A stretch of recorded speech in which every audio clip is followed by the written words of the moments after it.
We're reconvening the meeting. Thank you very much for that short adjournment. I will endeavour to get through the order of the business quite quickly.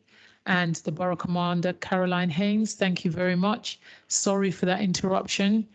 You were on page, as far as I could remember, 3.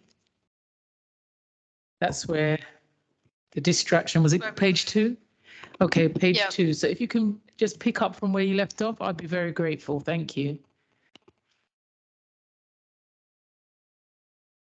Okay, thank you very much. So as I was saying, we fall in line with MOPAC's Police and Crime Plan that takes us up to 2025.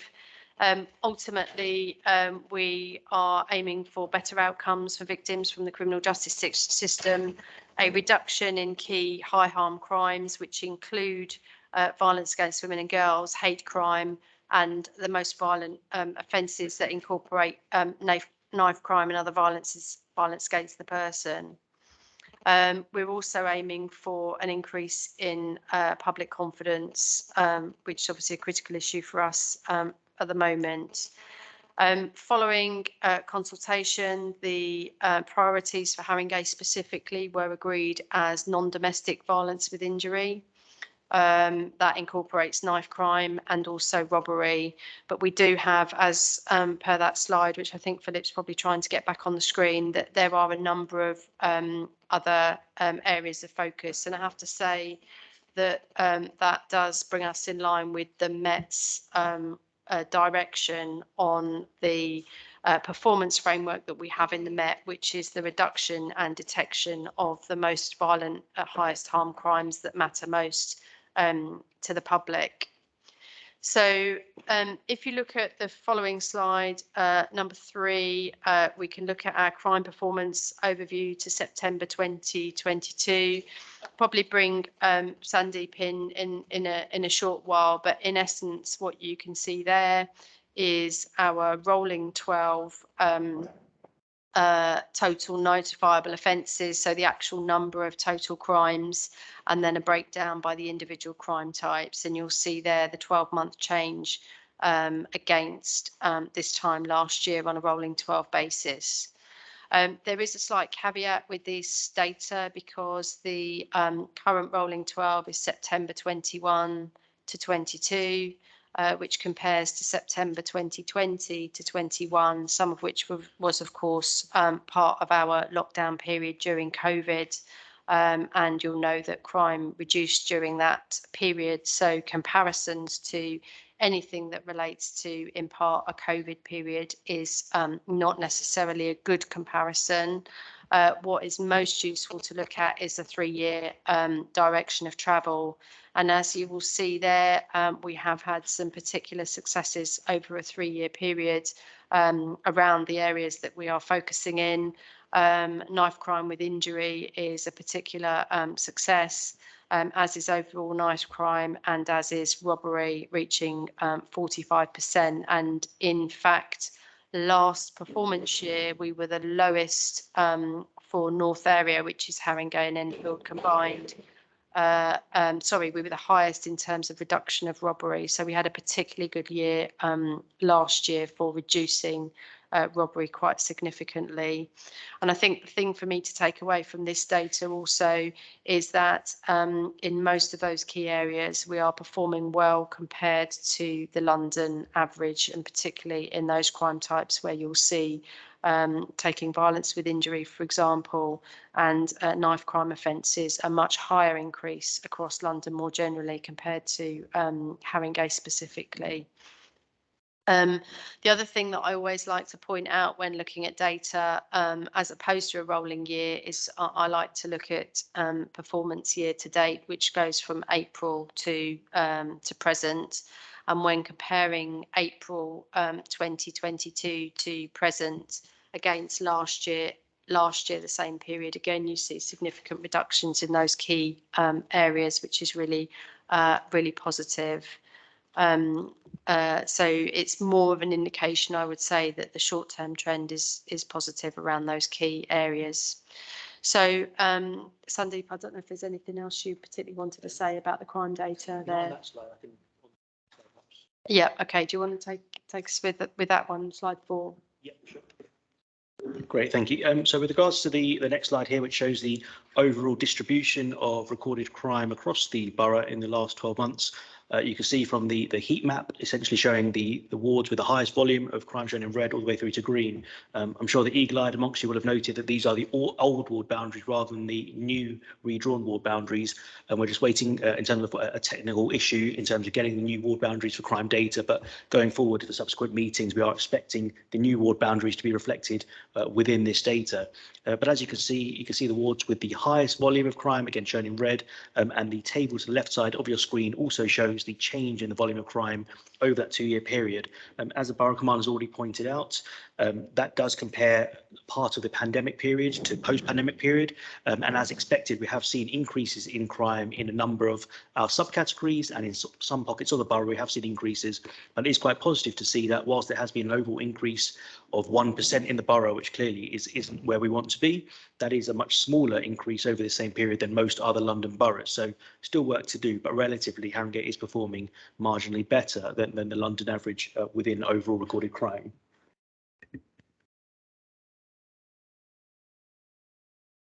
Moving on to the next slide then, just again looking at that trend for the overall recorded crime. So this line chart here just shows since 2019 to present date, the volume of overall crime recorded in the borough per month. And you'll see the dotted blue line is the 3-year average. So essentially we want to be below the average quite clearly.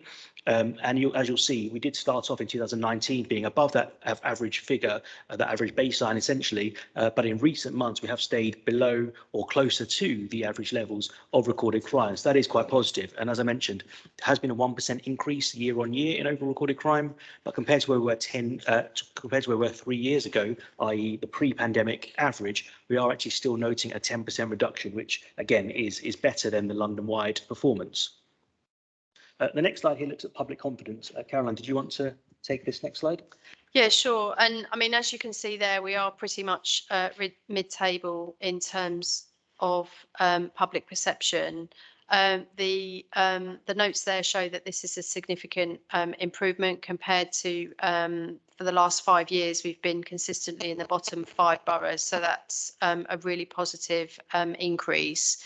We have looked into the detail of some of the negative feedback around this, and some of the key things coming up is that residents confirm that they don't know how to contact their local team. They don't feel well enough informed around things that are happening in their area.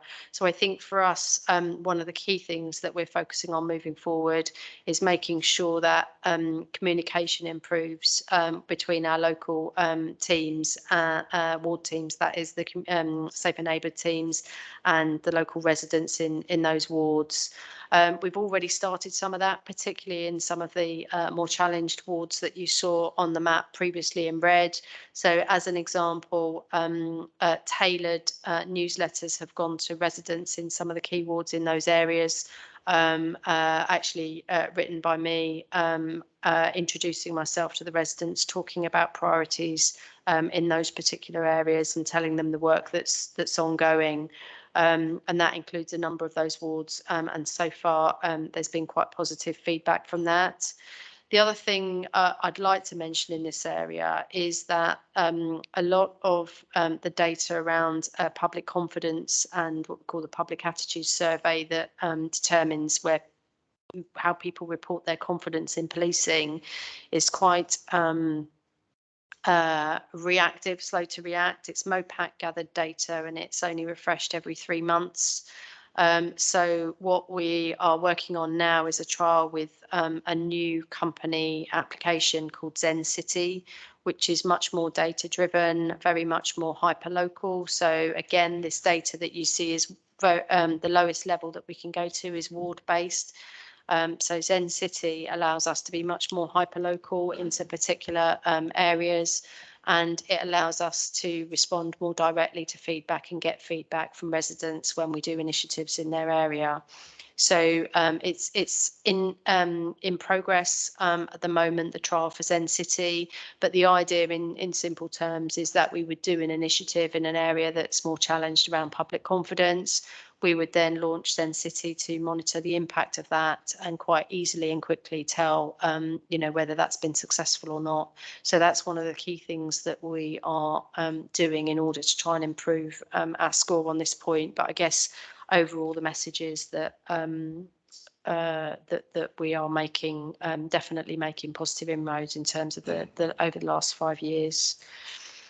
If I move now to hate crime, which is slide 7.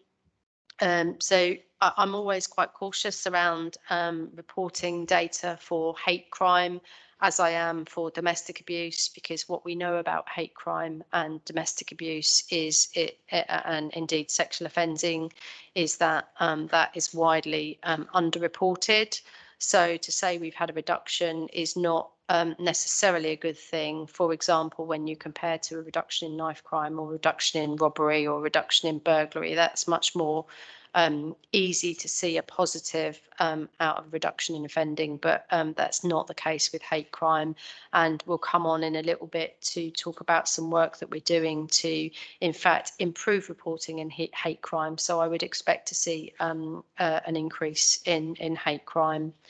I think what I'd like to draw attention to with regard to hate crime more generally from the police's perspective is that for some months now, Enfield and Haringey combined, but when you take Haringey in isolation as a borough, it's also true that we have the highest detection rate for hate crime across London.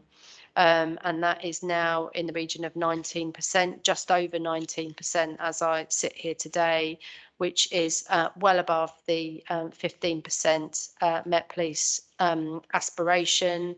And we're one of a very few boroughs that are actually achieving above the aspiration. And as I say, we are actually at the top of the Met. So what that means is when hate crime occurs in Haringey, it's much more likely to be solved than it is anywhere else in London, which I think is a really positive approach.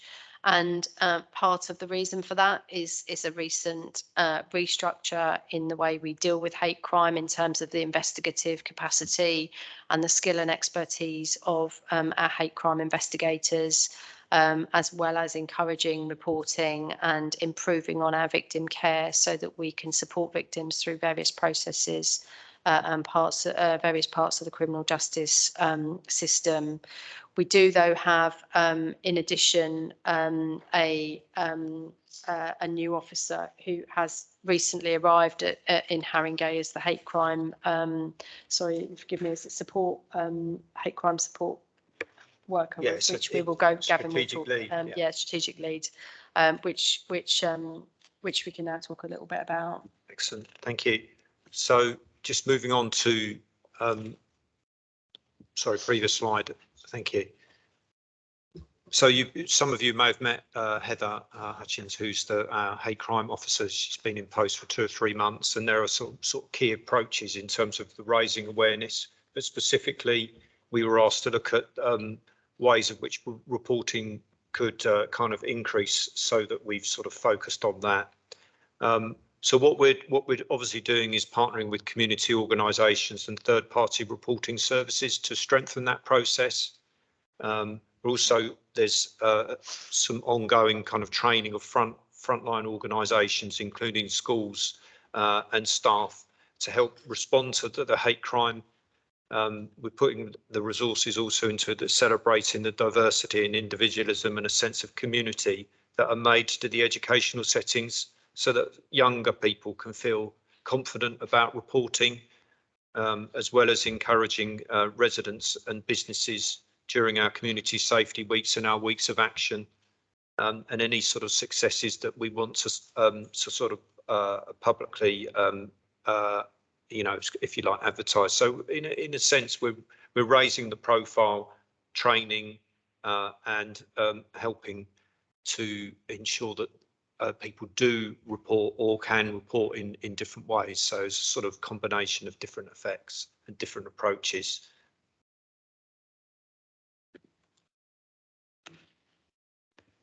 So just sort of moving on then to addressing some of the work, and in effect, next slide, please, Philip. Previous slide. Sorry, previous one. In terms of some of the partnership work that we're doing, there are a lot of partnership meetings that focus both on the North Area Violence Reduction Group, which has its own kind of action plans and look at the current kind of trends. We also have weekly meetings about the Gangs Action Group. We have daily partnership violent review meetings with the police on any incidents and concerns. We also have a violence and vulnerable exploitation panel, which meets regularly. So there are some strategic documents that oversee some of the work that we do. We've got the Young People at Risk strategy, which is currently being refreshed and supported by an action plan. We've also got the Home Office Serious Violence Duty, which is currently being consulted on, and the MOPAC Violence Reduction Action Plan. Once a month, we have what we call the PPSG, which is a problem-solving partnership group where a range of different providers come together and sort of community safety to discuss any particular concerns. That can be from housing, ASB, community safety, noise, police, a whole range of different kind of officers come together and look operationally if there's a particular problem, and we look to try and support each other and follow those actions through to resolve any particular issues that may be coming up. So it's quite specific and operational focused.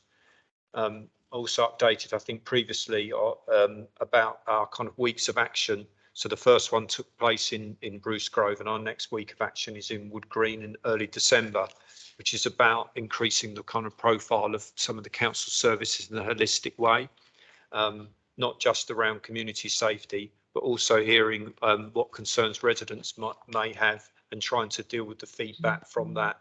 So one example is that we will try and take some of the feedback that we get from the Wood Green Voices consultation that's being done at the moment, engagement, and if there are any particular actions that come out of that, we might try and address some of those quicker wins during the kind of weeks of action. The various other operations that we have in place and the Met has in place, including Operation Taipan, Operation Dharma, Operation Nightingale, which I think Borough Commander can update probably better than I can. It's okay. Yep, sure. So if I come into Operation Taipan is effectively a proactive team as part of our neighbourhoods wing that deploys into particular areas that effectively need problem solving and some sort of sustained resourcing to be able to address an issue. So really good examples recently were in the last sort of 6 to 8 months where the work we've done in Duckett's Common, also some work that we've done in Finsbury Park, as well as Northumberland Park. So they're a team who deploy and do some long-term problem solving work into those areas.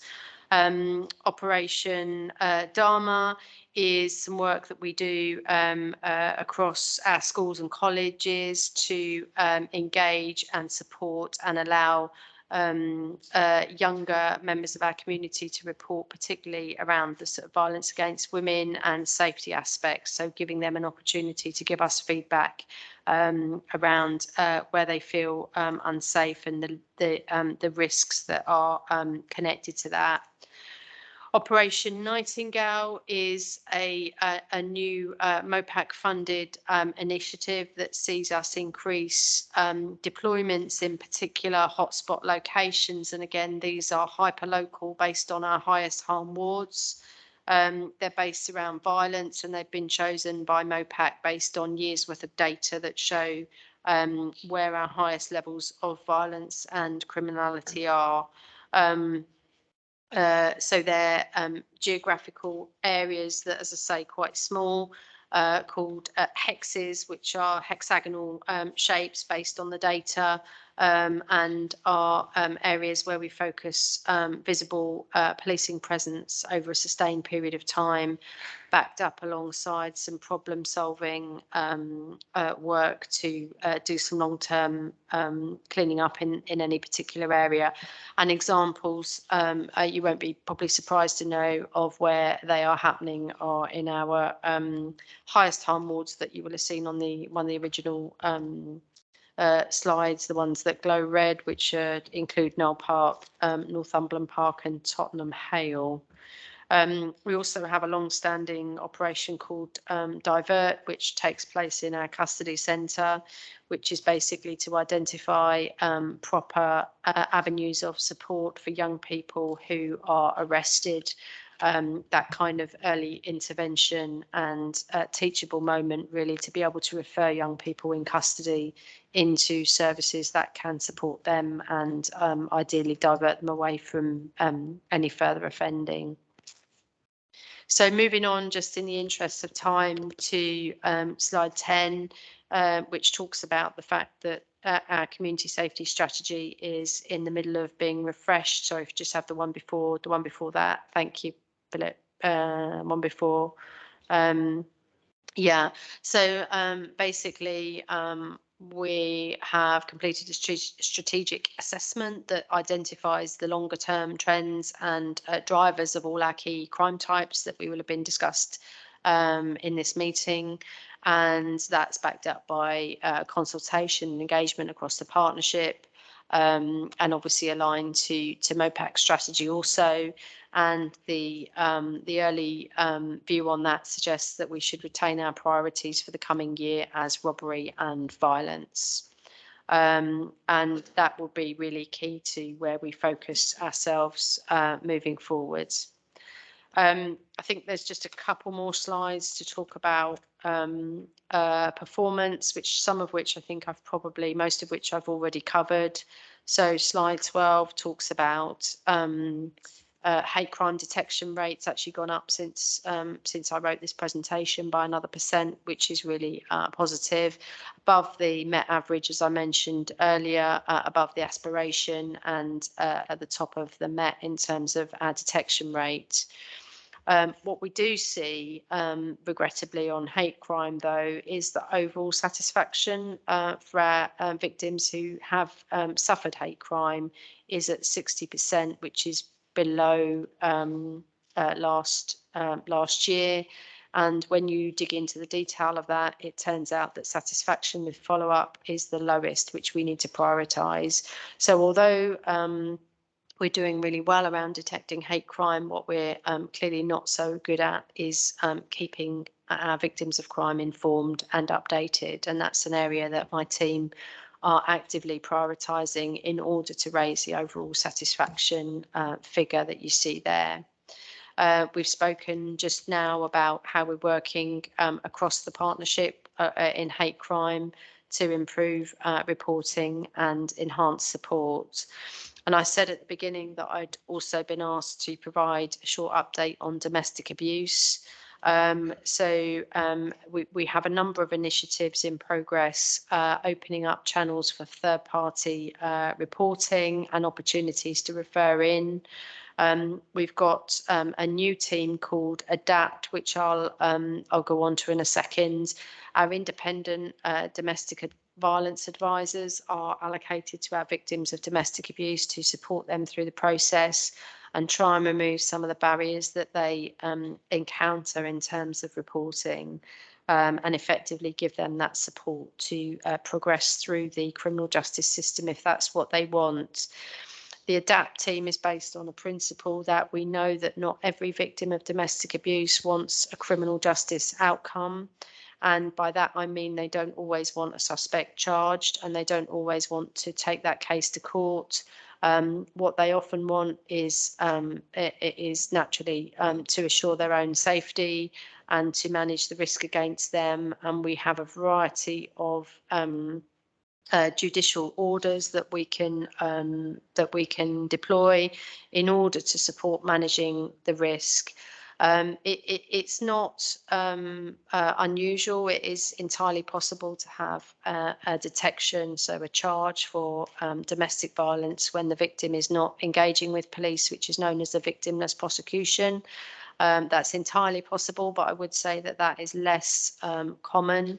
And what we normally do where a victim is not engaging is to try and support them through other means. A couple of examples there are DVPNs, which are domestic violence protection notices, which prevent a perpetrator from doing whatever is specified in the notice, and also SPOs, which are stalking protection orders, which are related to obviously domestic violence and harassment, to name a couple of offences. So we have a multi-agency risk assessment conference team. They deal with a variety of other risk management measures in order to try and support victims through managing the risk to themselves, of course, and obviously keeping them and their family safe. Moving to the middle point around performance, that's an area where entire Met is particularly challenged. Our aspiration is 30% detection rate for domestic abuse. No one, unfortunately, is anywhere near achieving that 30% detection rate. The Met average is 10%, which is currently where we are at in Haringey. And as I say, in that piece there, like I've just mentioned, where we cannot achieve a detection, so a charge for a domestic abuse case, we manage the risk through judicial options that I've just outlined. And what I would say is there's a really clear focus on reducing the harm and ultimately on homicide prevention. That's one of the ultimate aims of managing domestic violence. So I think that brings me to the end of our presentation, and I'm happy to take any questions. Who put up their hand first? I think it's Councillor Dalston. Yes. Please go ahead. I will allow the questions. Even I've got questions, so we're going to have to kind of just hit the ground running. Yeah. Thank you. Thank you. Yeah, thank you very much for that. All very interesting, and understand the nature of some of the serious crime that needs to be addressed and where that focus is. I think one of the challenges that we have speaking to residents is that they don't see a lot of visibility of those neighbourhood teams. And now I've had a couple of meetings with the SNT in our ward in Stroud Green, and I understand the kind of, I think they do 3 days on and 4 days off or something like that. There's not a huge team to provide loads of coverage, and I understand there are pressures, but what can we do between the council and the police to try and ensure that residents feel that there is a visible presence addressing things like antisocial behaviour? And didn't see anything. I know that we had a number of crimes in there that link back to kind of drug-related crime. There was nothing in there specifically about drug-related crime, and those are the things that people are coming to as week in, week out, saying that these are major issues when I walk out my door, and they don't see a change. Mm-hmm. Okay, so there's quite a few things there, and I'll just to take a couple of those points. So we do have regular feedback that officers aren't visible in their wards. The mayoral commitment is that every ward has 2 dedicated ward officers, DWOs, and 1 PCSO, which we absolutely commit to and have in place across all wards in Haringey. The challenge with that, though, is the resourcing across the front line is very, very stretched. And you'll also appreciate that the requirement for aid, which is central London support. So take, for example, Just Stop Oil. Take, for example, what's happened out here today. This is pulling officers from their day job to be able to police these events. They're not, it's not a different sort of section of policing that we use. We are picking officers from their day job, and ultimately something has to give. And we do have a number of high harm wards, which we covered in the presentation, which are enhanced in terms of their number. But even then, because of the shortages that we have across other parts of the BCU, so the command unit, they are heavily abstracted. And, you know, I can only just be realistic about that, I'm afraid. The commissioner, our new commissioner, is talking quite a lot. I don't know if you've read some of his talk about investing in a new and better neighbourhoods model, the strongest model yet. That requires some decision making with the Mayor's office and obviously increased funding with that, and that's not something that's going to come in the short term. The drugs issue is significant, and you're right, I don't talk about it specifically in this presentation, but as we know, that's the driver of many of the crimes that I have spoken about in this presentation. And I know with the local authority, we're doing work on joining up our drug strategy and tackling that in a sort of more efficient combined way moving forward. But that's a relatively new bit of work that we're progressing in partnership. I think with the resourcing challenges that we've got, and obviously we do understand that antisocial behaviour is something that's of concern to residents. We focus very much on the sort of problem solving element of it, working together with the community and obviously the local authority. And you know, some of the initiatives that I've mentioned do just that. You know, I think ultimately it's a case of having multiple priorities and limited resources. And sadly, you know, it's common feedback that we get that everyone wants to see more police in their area. But that's the perennial challenge that I have as VCU commander with several vacancies and quite a big area to spread it over. So I don't know if Gavin, you wanted to add anything more to that. Yeah, obviously, just to say that the purpose of the week of action is to have high kind of visibility.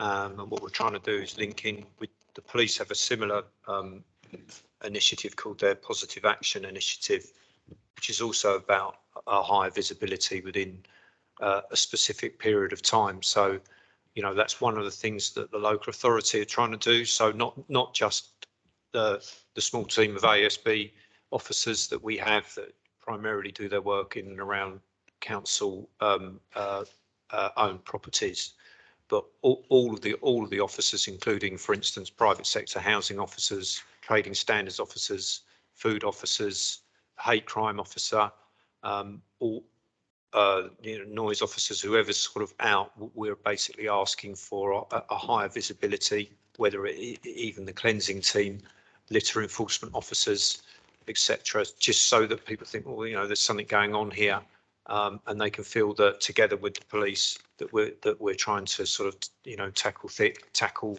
issues and people can see a presence.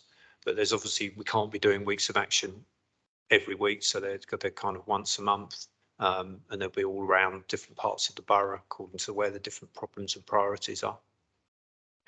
Councillor Hymas, and then I'm going to come in with a question for myself, please. And I haven't forgotten everybody else. We all got burning questions. Thank you. Hi, Caroline. Yeah, I just firstly wanted to thank Ken Hines from the Haringey Independent Stop and Search Monitoring Group for coming today. We had a good chat before this meeting, and he told me about an incident of a black man with severe psychosis who was strip searched without a responsible adult present, and with only one officer turning on their body-worn camera, and I understand that was only partial. So for part of the stop and search was the camera on. I'm not saying this necessarily to say specifically about this, but as a general example of the harm that I think that stop and search causes. And I know that many young black men experience stop and search on Haringey streets very regularly. So I guess the questions I wanted to pose, and these were thanks to Ken as well for suggesting these, but it's firstly, I mean, how do you intend to measure the value of stop and search against the harm in community confidence in policing that it can cause? And secondly, about whether you'll provide transparency about whether stop and search is effective in taking weapons off the street compared to investment in other forms of community intervention? Yeah, absolutely. So thank you for the question, and thank you, Ken, for your contribution and your support on the community monitoring group, which, as you know, I very much value. So we do a lot of work across the community and also with our new recruits, making sure that they're absolutely aware of the disproportional elements of stop and search, and also in particular the impact on our young black men. We regularly review the data around stop and search, not only in terms of effectiveness, so how many times we manage to have a positive outcome from stop and search, but also that data against the disproportionality data. And as you know, it is disproportionate, but the key issue for us is to make sure that we minimise that wherever possible. We do enhanced training. We invite Ken and the other members of our Haringey Independent Stop and Search Monitoring Group to come and give training to our new recruits, which is a regular thing. We've recently extended that to Ken and his colleagues for a new Pan London community-led training initiative. So these are our officers who are in the initial phases of their foundation training. That's before they even come out to us at Haringey. That is an exercise that's being rolled out across the Met in order to try and improve trust and confidence, which is to your point about how we manage that across our communities who are disproportionately affected.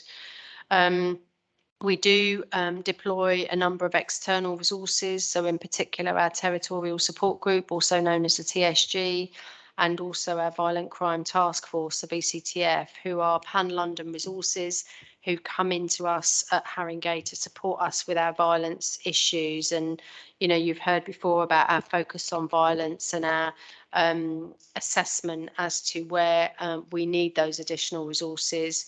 And you've also heard about how stretched we are locally, and frankly, I welcome those resources to come onto our borough to help us with our significant issue against, the fight in violent crime. They are also briefed and specially trained around stop and search. And recently, I held a meeting with key stakeholders from across Ken's group in the monitoring group, but also our independent advisory group and others from our sort of trusted partners to get feedback on how that was working, so that we could, again, to your question, try and improve trust and confidence, particularly across some of those sections of the community.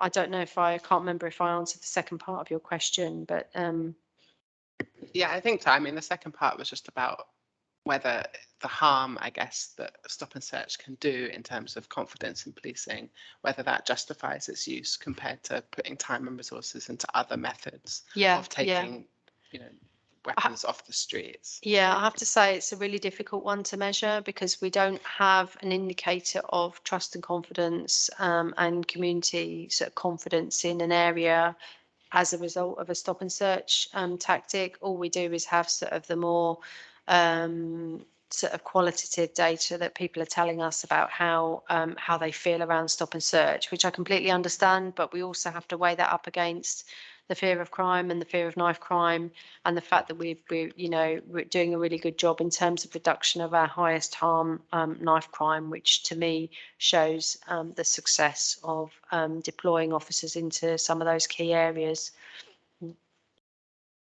Thank you very much. I have many questions, but I'm just going to keep it short because I know time is fast spent.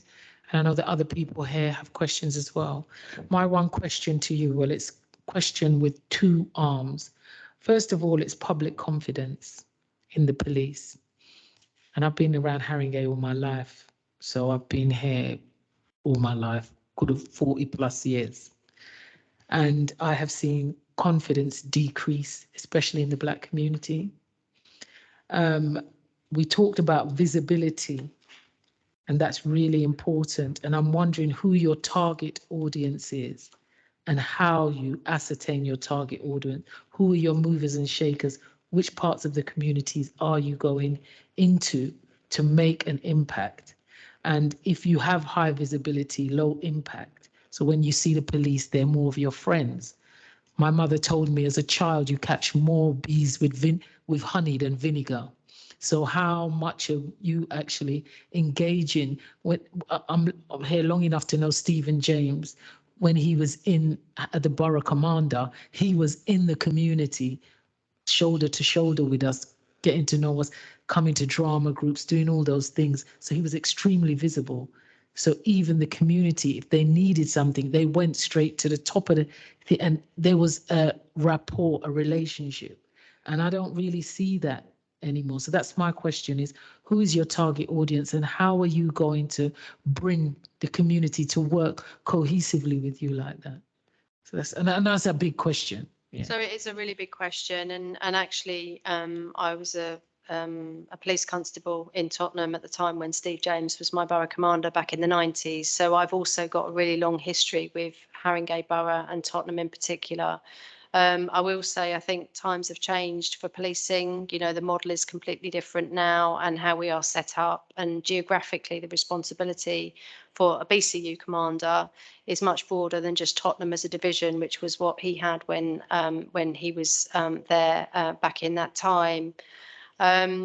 In answer to your question about how we identify where we go, much of that is dictated by the public attitude survey and also by what our community groups tell us. So, you know, Ken and his colleagues in respect of the stop and search issues, but also our independent advisory group, and also some of the work that, you know, Gavin's alluded to about our positive action in some of our and weeks of action in some of our highest harm wards.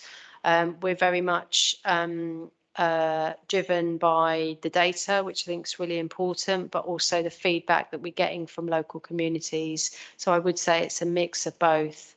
But in the context of resources being spread really thin, I make myself as visible as I can across various parts of the borough. I've done quite a few walkabouts in certain key areas. I was recently up on Green Lanes with Ian and David Lammy, and we were out for a walk in that area, talking to residents about everything from Duckett's Common to the impact of, you know, drug dealing and the ladder.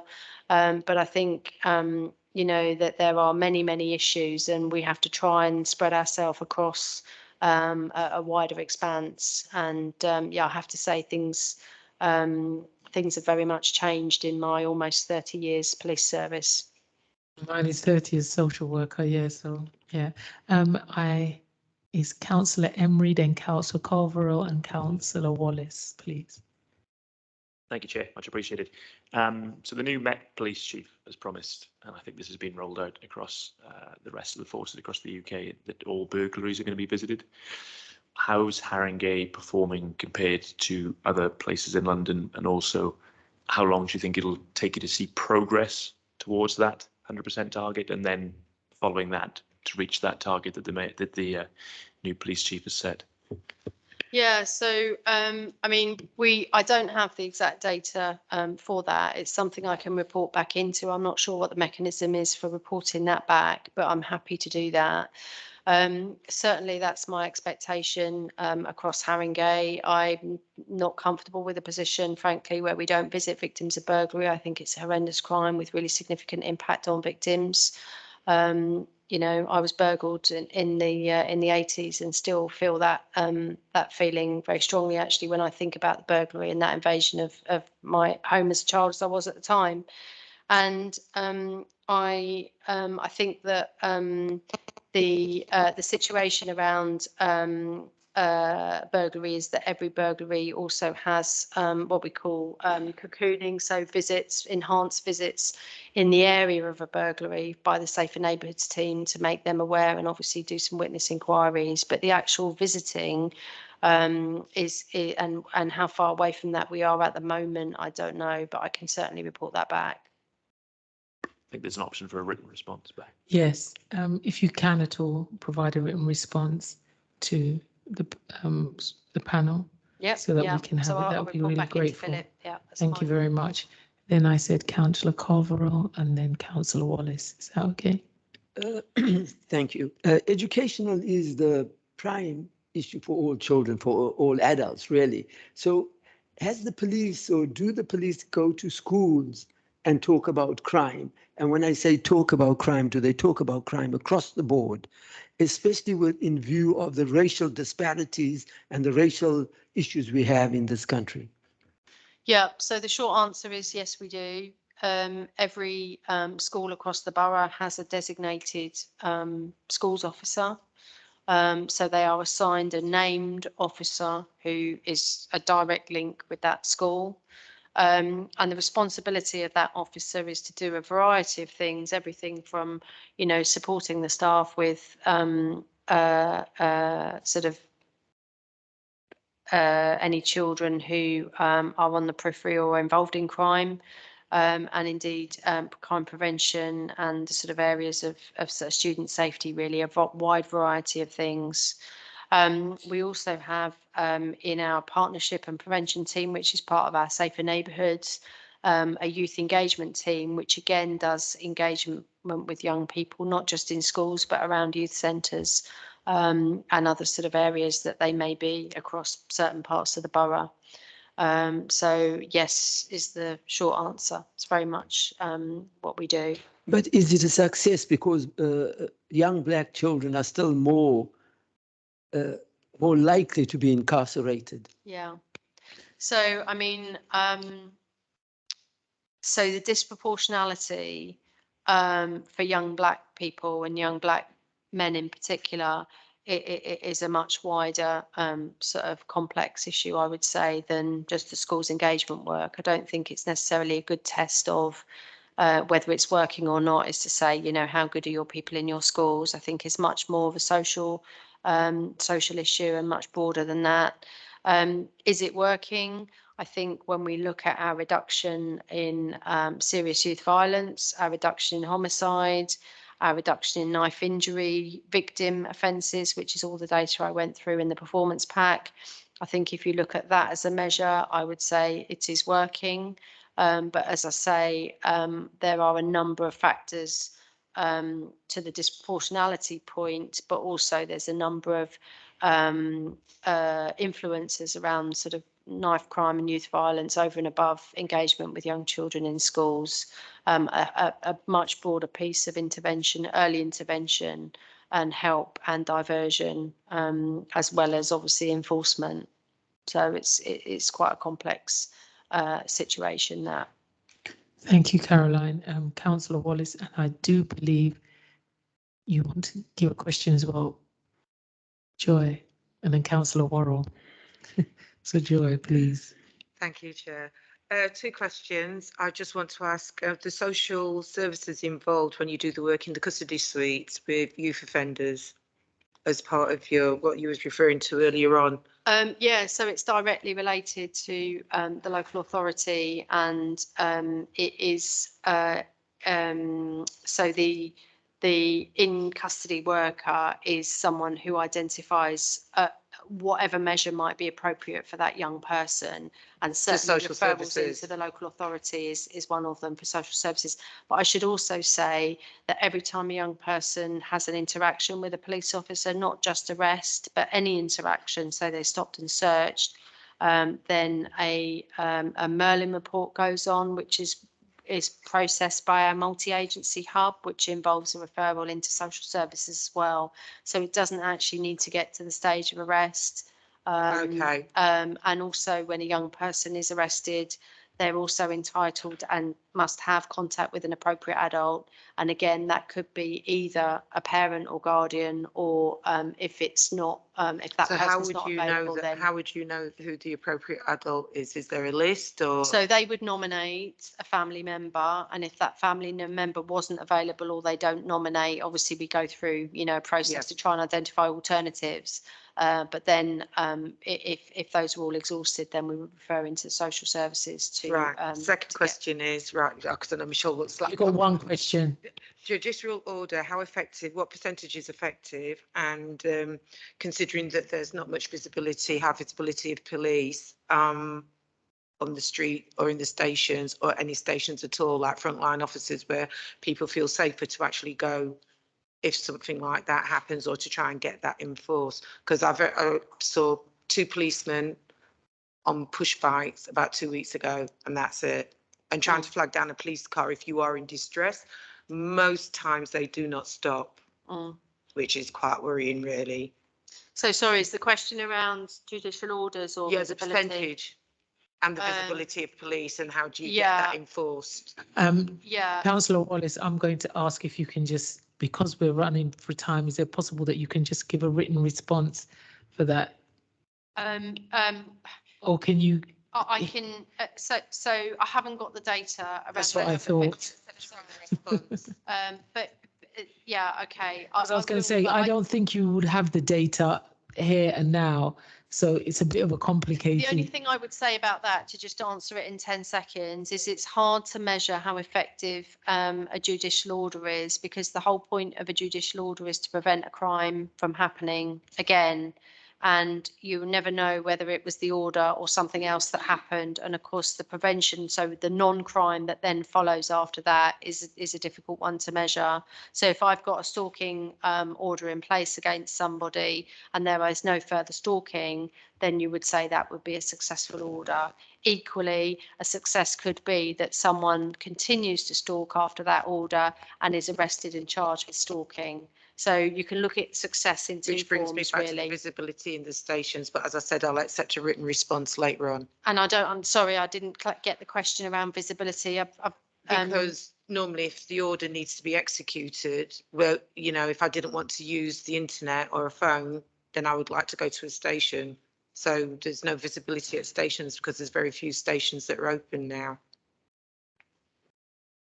Okay, I mean, yeah, I mean, I can answer that unless you want me to separately write it. Yeah, please, if you can, just very quickly, because I've got 2 more questions coming in, and I've still got another presentation. So Can answer it now. Yes, Yeah. please go Yeah, ahead. so we prioritise, so where orders are breached, whether it's a DVPN or a stalking protection order or any kind of harassment notice or anything like that, we prioritise around risk and harm, and they're actively tasked into our operations room, which is a 24/7 service. So if a victim of crime calls in to say someone's in breach of an order, that will be prioritised. If they're in breach of a tag, for example, that will be prioritised based on risk and harm, and that runs on a 24/7. So it's not connected to whether a police officer is visible on your streets or not. It's connected to a call into 999 or some other means of contacting police, whether that be online or 101. Okay, thank you very much, Joy. Councillor Worrell? Thank you. Yeah, it's positive to see there's been a reduction in reported hate crime, with the caveat about kind of how much people report. I was just wondering if data is collected which sort of further segments that, in terms of, it would obviously be quite useful to know whether, you know, is it like racially motivated, or even sort of within that, is it anti-Semitism, is it anti-Black? I think it would just like, yeah, it kind of gives an insight into certain trends that might be happening. And, you know, whether within that kind of overall reduction, if some have actually increased and others have reduced more and that sort of thing. Thanks. Yes, that breakdown is available. As you say, it's really important to identify the type of hate crime, and I can make that data available. Thank you very much. We have one last incy-wincy question from Ian, who's been waiting patiently. Thank you, Chair. It's just a question about how the statistics have been recorded. Looking at the total numbers of crimes, October 21, September 22, for almost half that period, obviously we've had new wards. And my understanding is that your police computer system has not changed over to those new wards. So, for example, if there were to be, since May, a crime in Green Lanes, would it be recorded as being in Haringey, because the whole of Green Lanes is now in Haringey, or would it be recorded as being in the old ward of St Anne's? You can see why I'm asking this question, because it could somewhat skew the figures here that we've been presented with. Yeah, and I think Sandeep's going to take that point. The whole ward boundary and data collection has been a bit of a challenge, I think it's fair to say. Yeah, so in terms of this data, so the data you see within the pack is based in the old wards specifically. So, for example, the figures you see with the 3,000 odd crimes for Knoll Park are the crimes up to this time period that took place within the old ward boundary of Knoll Park. Going forward, once the new ward boundaries, which I believe are pretty much updated now, so for future reports, all the crimes that are in the new boundary of the new wards, even since their start, will all be allocated to the correct ward. So the data essentially will be backdated so that it will be in the correct wards when we look back as well as looking forward. It'll be backdated. Correct, yes. Right, so these figures will be subject to possibly substantial change. Yes, the ward boundaries that change, yes, absolutely. So that's correct. So these are correct as of the old ward boundaries, but once the new ward boundaries data is then presented, they'll be correct as of the new boundaries. But yeah, you are correct that wards that change in terms of the boundaries will be reflected and updated accordingly. Okay, it is rather complicated, but hopefully that will become clear. So all the data will be right when we next run it, basically. Okay. Yeah. So, Can I ask a follow-up on that, Josh? Sorry. sorry, I think just to add that, so the total number of crimes remains the same, Yeah, but they'll be reallocated. but where they show the at the moment are showing on the old geographical areas, and they will be updated. Yeah. So So the actual lead table, as it were, could look like. yes, it could do, but obviously you're only going to be doing it from May onwards. So you know the data will then change according to the period of time. It will be more difficult to compare going back over a ward basis because the ward geographical bases have changed. So we'll begin to build up a picture of what the new wards will look like. Does that make sense? I think so. Yeah. I'll get my head around. Okay. Thank you very much, Gavin. I'm sure that Councillor Emery, I've got concerns about that as well, because it gives a mixed picture on where the crime is really concentrated and what's going on. But go ahead. Yeah, I was just going to ask a quick one. In terms of comparisons, then, is it going to take us a while to build up an image of what the new ward is like? Because we're not going to be able to compare it to the old ward as such. Potentially, we are exploring how we could look at reattributing, for example, we could compare virtual ward boundaries, should we say. So, for example, the new ward boundaries, even though they didn't exist, let's say 1 year, 2 years, 3 years ago, we are exploring ways in which we can see how many crimes would have occurred if those ward boundaries were in place a few years ago. As we said, it's quite complicated in terms of the change of boundaries. So we're looking at the most kind of effective way to do that. But we are exploring the ways to make sure we can still do these comparisons. That's what we're aiming to do. And that is the final question. So thank you very much, Caroline, for coming. You can free to go. You can stay with us and roll Thank to you. the end. I think I will take you up on that. But thank you for having me. And I'll follow up with the questions that I didn't have. Yeah, today. Philip will be able to give them more specifically to you. And last but by no means least is Eduardo on the Haringey Community Gold. Thank you, Chair. Just whistle stop toward the presentation, please, if you don't mind. Yeah. I was asked to produce a written report about to basically provide an update, which is part of your pack on page 29. I would ask you to draw your attention to a couple of the links that reflect published evaluation that's been carried out throughout the program. And also page 33, which outlines the outcomes so far in the new kind of like reiteration, because the program was funded by the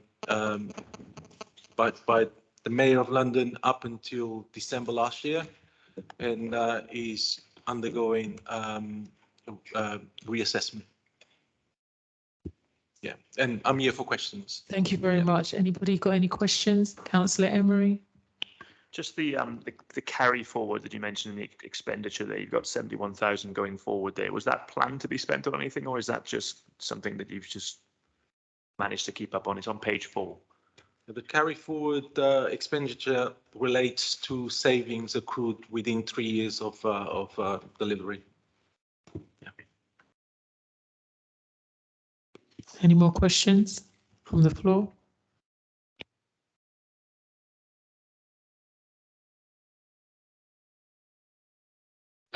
I have one little question. I don't know whether it's actually relevant, but in the economic crisis that's going on, and children are living in poverty and hunger, and I've seen a lot of things on here that divisional activities raising awareness. Have you got anything here that addresses or supports families and young people in relation to, because a lot of the parents are now in work poverty. So I'm just wondering if you've got, because you have these activities, but can young people engage in it if they're hungry and cold? So, you know, is there anything to a wraparound, as it were, to support them to engage in that? Because offering the service, if they are not in that position to engage them, how do they do that? Thanks. Sure, Chair. In relation to the activities, obviously, we are highlighting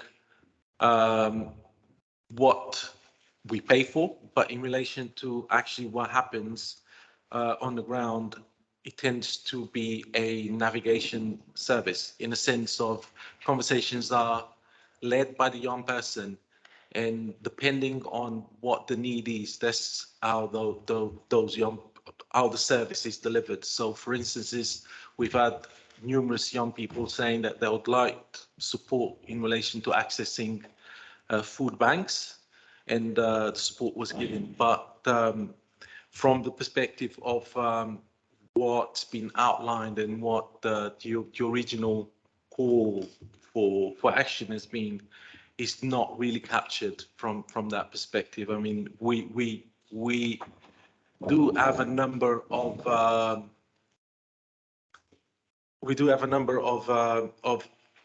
outputs that are very much qualitative, that those will start to transpire in the data as well. Do you partner with anybody like, because I know there's lots of initiatives within Haringey. There's not only food banks, but establishments like the Bridge of Hope, which is run in N17.